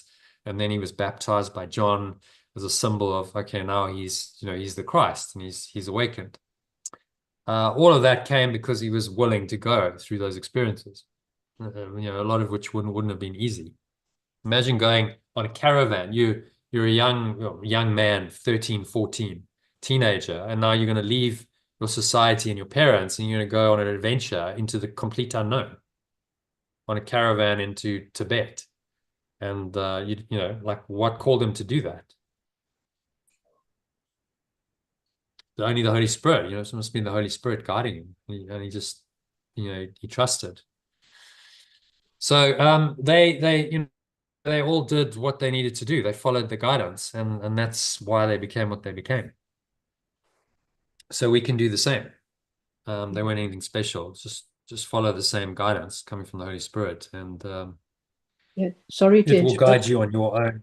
Yeah, sorry to interrupt journey, you, but it's nearly 4:25, and I'm going to be rushed. Sorry, I'm going to have realize the time. I've got plans. Yeah, no, I will. Yeah, I didn't realize the time there. Gosh, that's gone quick. Sorry. Yes. So we sort of got into a bit of a something. Yeah, an interesting subject. Yes, of course. Yeah, no, I just realized. Yeah. No. So I'd better dash now. So I'll just leave you to do the rest of the reading, and then I'll catch up later on it. Okay. And if you like, I'll send you there's a meditation and a video for the oh, please, yes, breathing. just to try it again, because like I said, I did try it the first time, and it was interesting, but of course it was quite challenging. Yes, I remember. Yeah, that'd be great. Thanks. So practice that for a week, and if you want to do a one-on-one, then I'll let you know. Yes, that's great.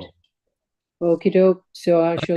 Thanks for joining. I appreciate it. And thank you. I'll see you tomorrow. I wanted to do an evening session tomorrow. Yeah, that's good. Tomorrow evening. Like 6 o'clock. That's good. Yeah. Okay. See you then. See you then. Thanks. Bye. Namaste. Bye. Bye.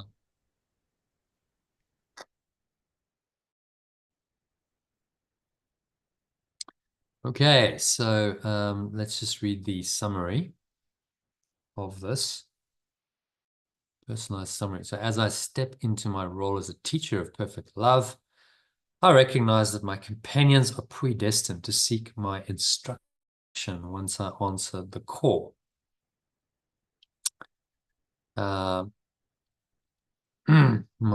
Let's call it students. My allotted students, maybe we could say.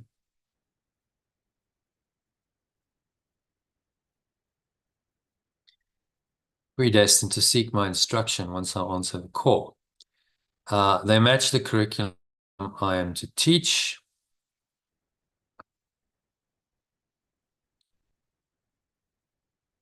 Pause. Intersect.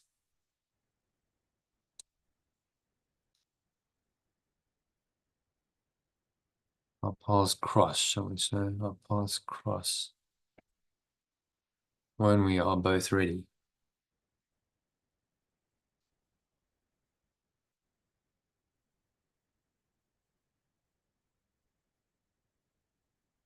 Independent of time.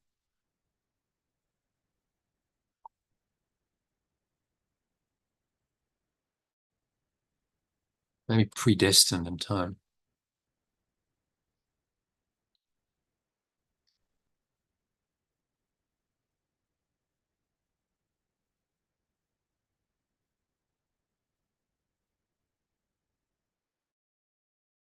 Maybe at a predestined time. So understanding the Course's view of time is crucial.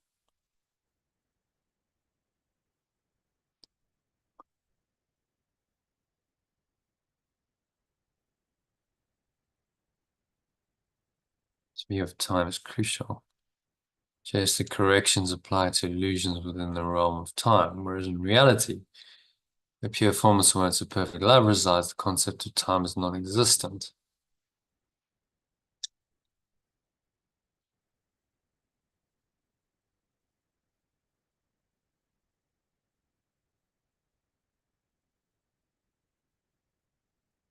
Corrections apply to illusions within the realm of time.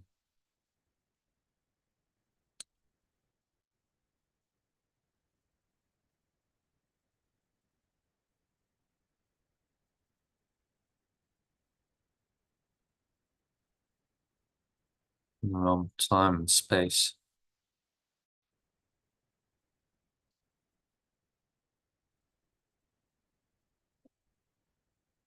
So within seeming reality. Whereas in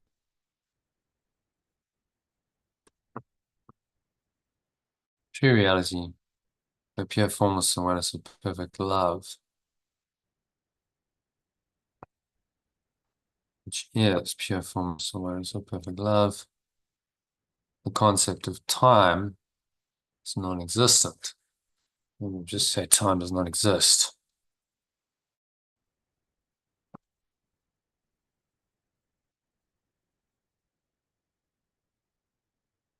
And space do not.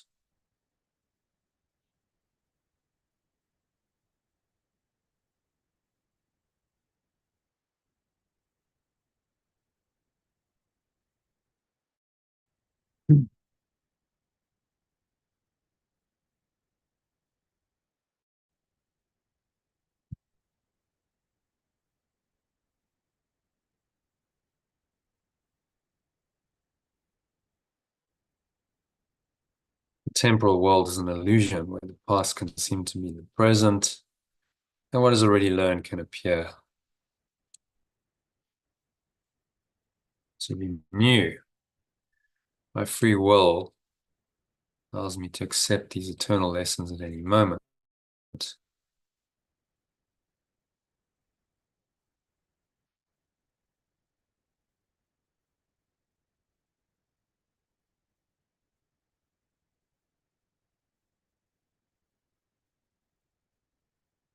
Is my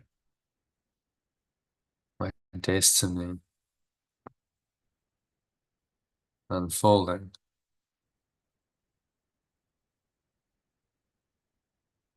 I cannot choose the curriculum.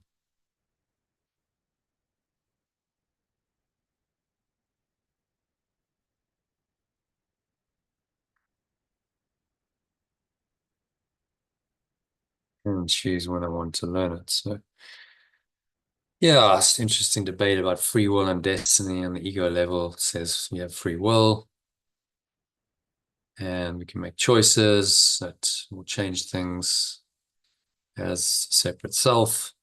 That appears to be the case, but actually whatever choice you make is already predestined. You already chose it in your script.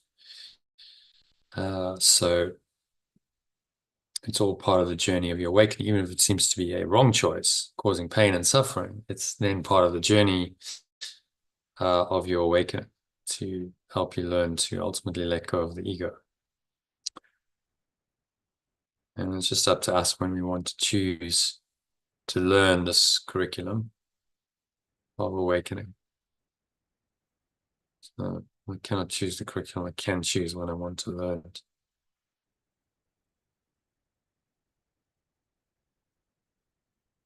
It's an ancient choice to join with my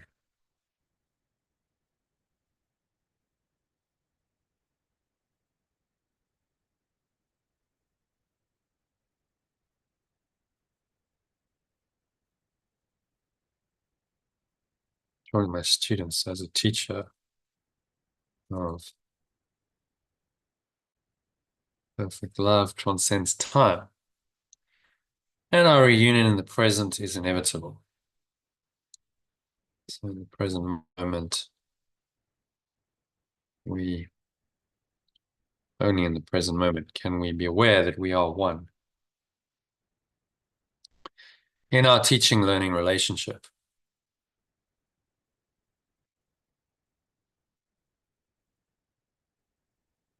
we realize that giving and receiving are one and the same. And as we come together with a shared purpose, our perceived differences fade. Through this unity, I transition from being a learner to a teacher of perfect love, embracing our collective awakening.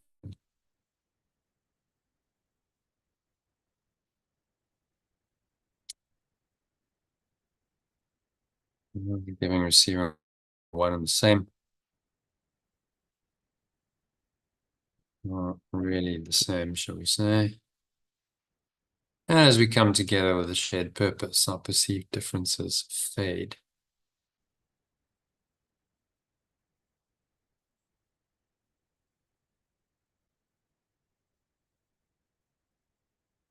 Fade away and disappear. Through this unity, through this union, shall we say.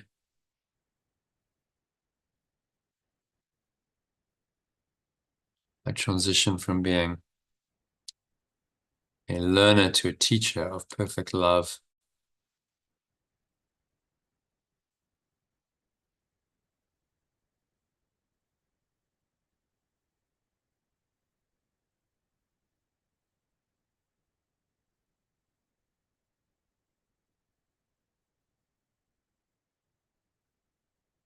So everyone, well,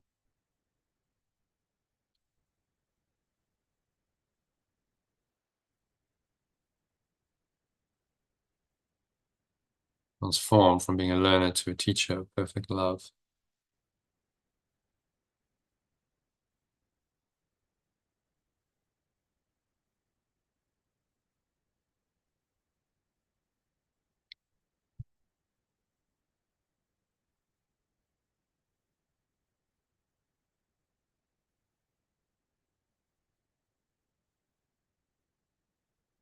Embracing our collective awakening.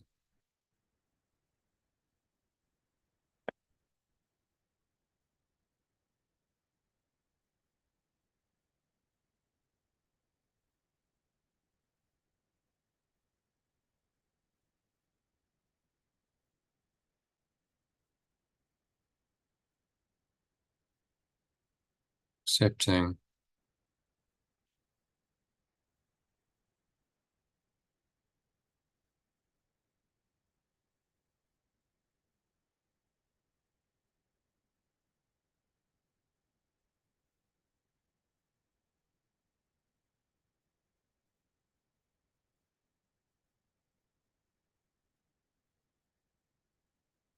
guys, and the key message is, as a teacher of perfect love, I'm joined by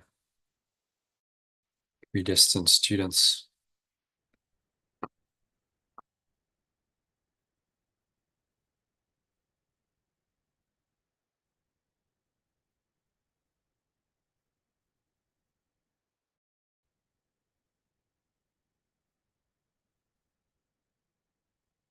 I will meet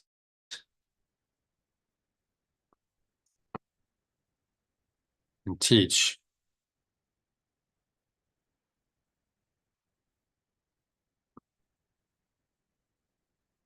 students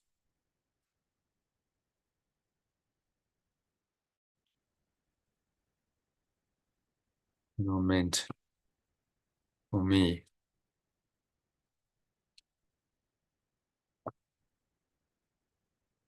When I'm ready.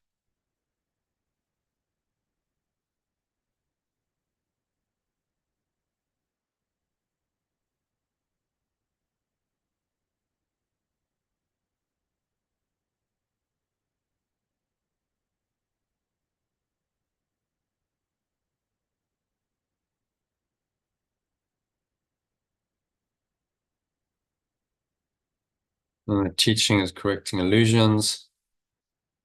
And through our shared purpose, our union blurs the lines of giver and receiver, leading us towards awakening in the state of pure formless awareness,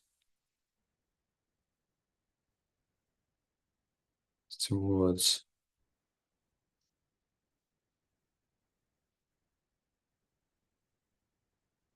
transcending time.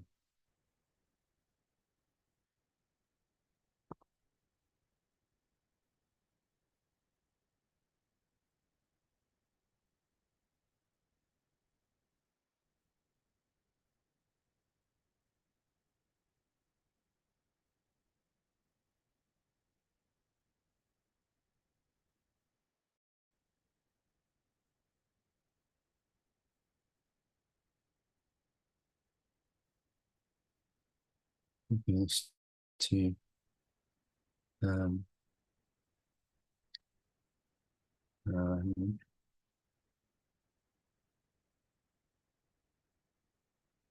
helping us to transcend time.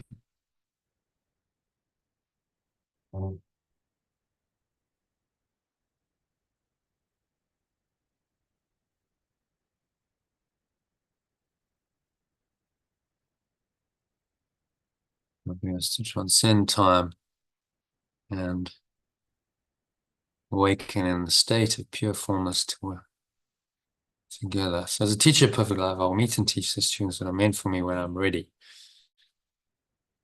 And then the teaching is correcting illusions. So in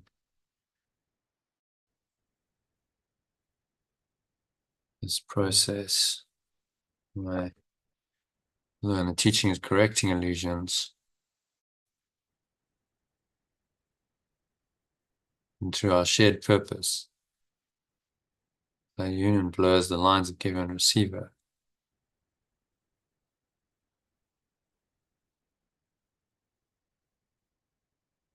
Helping us to transcend time and awaken the state of pure formless awareness together.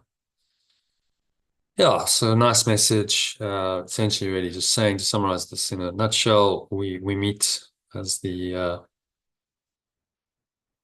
teachers of God. We will have students who are kind of allocated to us, and we'll meet them when the time is right for both of us. When the student is ready, the teacher appears, and when the teacher is ready, the student appears, for both in a very synchronistic way, often miraculous way. And in this process, they learn about correcting illusions. They learn that they're really one and the same. So the teacher is really giving to themselves. They're teaching themselves. The student is learning apparently, but is really learning from their higher self, who the teacher is represented by the teacher. All of that helps us collapse time and awaken in the state of pure formless awareness together. Very simply. Okay, so I think that's a wrap. This is a wrap for today. Thank you for watching or listening.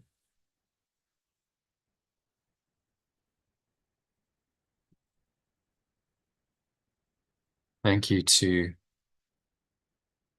Elaine for joining the session, making it possible. It's more than just a monologue. It did a bit of that at the end, but mostly it was hopefully quite an interesting conversation. If you'd like to join us, a couple of things you can do. Why not subscribe to the channel if you haven't already done that? So just hit the subscribe button on YouTube and you'll be notified whenever I go live on the live stream. And you can also go to lifebull.com. You can see that in the background of the screen if you're watching this on YouTube, lifebuild.com, or there's a link below where you can click that, and there you can sign up to receive our daily Telegram message, which contains a daily inspirational quote, some commentary on that, a mind training lesson from A Course in Miracles in the alternative language, as well as some text, or in this case, reading Manual for Teachers right now, but everything else in the A Course in Miracles other than the workbook. We go through that day by day, section by section, one time in a day. So you get the original alternative versions of that. You'll get meditations and shorter breath breaks to practice the lesson, and invitations to join these live session notifications by when they are, and a link to join us in Zoom. So head over to lifepool.com, sign up there, and join the Telegram group to get all that information completely free. If you want to join the live calls, you can do that again for free for 3 weeks. So yeah, please do that to take the next step. Feel free to reach out and contact me as well. If you're interested in any of the breath work, I do private coaching sessions. So reach out to me, why not subscribe, and then we'll have each other's contact numbers, and you can arrange that or join one of the live sessions. So I hope to connect with you in one of those. Thank you for watching or listening, and namaste. Which means the true awakened self in me acknowledges and honors that same true awakened self in you, and we are one in the student-teacher relationship. Actually, it's really just one mind awakening to itself. So I hope you got an inkling of that truth today through the session, and hope to see you on the inside soon. Thanks for watching or listening, and again, namaste. Wishing you much love, peace, and joy.